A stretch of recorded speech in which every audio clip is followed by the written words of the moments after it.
Radio Dwarka परिवार के सभी सदस्यों को मेरा नमस्कार। काफी प्राचीन समय की बात है। गांव में एक चंद्रभूषण नाम के पंडित जी रहा करते थे। उन पंडित जी की वाणी में गजब का जादू था। जब वो भगवत कथा सुनाते थे तो लोग उनकी कथा सुनने के लिए दूर दूर से आते थे और मंत्रमुग्ध होकर बैठे रहा करते थे। उसी गांव में एक और पंडित जी रहते थे जिनका नाम था सूर्यमणि। सूर्यमणि जी भी बहुत ज्ञानी थे, शास्त्रों में पारंगत थे, लेकिन उनमें अहंकार था, ईर्ष्या थी। उन्हें लगता था कि ये कल का लड़का चंद्रभूषण, इसे क्या आता है, इसे तो कुछ भी नहीं पता, लेकिन पता नहीं कैसे लोगों को मूर्ख बनाता रहता है। लोग इसके यहाँ आके बैठे रहते हैं, कथा सुनते रहते हैं। वो हमेशा इस भावना में रहा करते थे। एक दिन की बात है, वो कहीं से अपने घर आए और उन्हें देखा कि घर पर उनकी पत्नी नहीं है।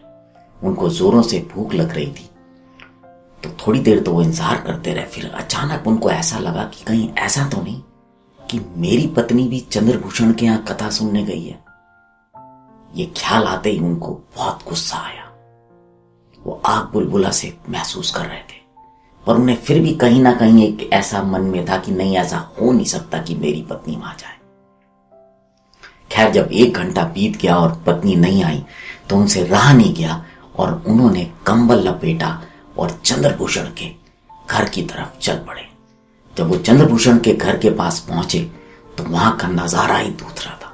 वहां पर बहुत भीड़ थी, लोग चंद्रभूषण की कथा का आनंद ले रहे थे और उसी भीड़ में उनको अपनी धर्मपत्नी भी बैठी हुई दिखाई दी।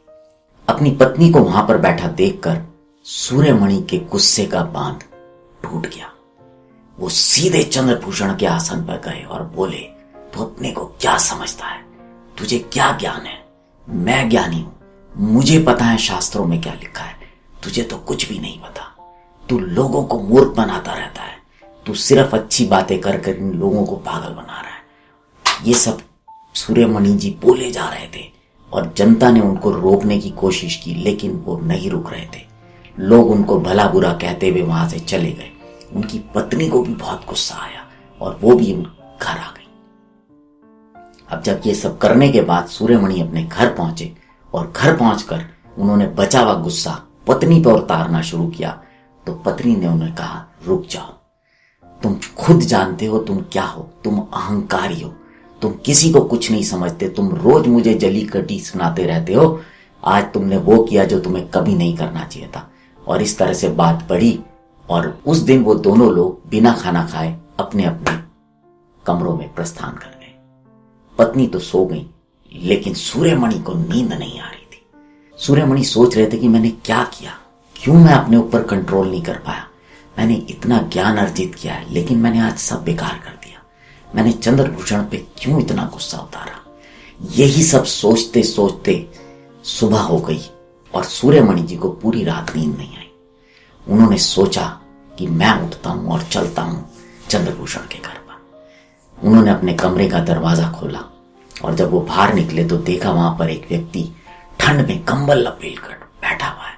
और जैसे ही वो अपने घर से बाहर निकले, वो व्यक्ति तुरंत आया और उनके चरण स्पर्श करने लगा। ये देखकर सूर्यमणि पीछे हटे और बोले, भाई कौन हो तुम? जब उस व्यक्ति ने अपना कंबल हटाया तो सूर्यमणि के आश्चर्य का ठिकाना नहीं रहा। उनके सामने चंद्रभूषण खड़ा था। चंद्रभूषण ने बोला, महाराज मुझे क्षमा कर दीजिए, मुझसे गलती हो गई। मेरा कदाचित आपको परेशान करने का या आपको नीचा दिखाने का कोई विचार नहीं था।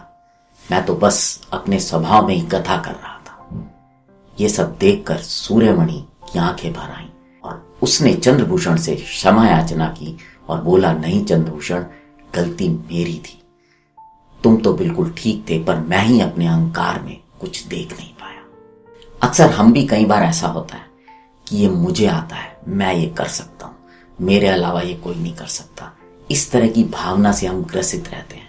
कई बार हमें अपने ज्ञान पर, चाहे फिर वो किताबों का हो, चाहे वो शास्त्रों का हो, चाहे वो किसी चीज को आने का हो, बहुत ज्यादा अहंकार हो जाता है और उस अहंकार में हम सामने वाले को कुछ नहीं समझते, जबकि हकीकत इससे परे होती है। तो अगर आपको भगवान ने ज्ञान के रूप में जो भी दिया है उसको संजो के रखिए, क्योंकि वो आपका नहीं है, वो आपको किसी ने दिया है। इसलिए उसको हंसी हंसी खुशी खुशी बांटिए, और बांटते समय अहंकार मत लाइए। अगर ये कहानी अच्छी लगी हो तो इसे अपने दोस्तों के साथ भी साझा कीजिएगा। अब आपसे विदा लेता हूं, अगले हफ्ते फिर मुलाकात होगी किसी नई कहानी के साथ। तब तक बने रहें रेडियो द्वारका।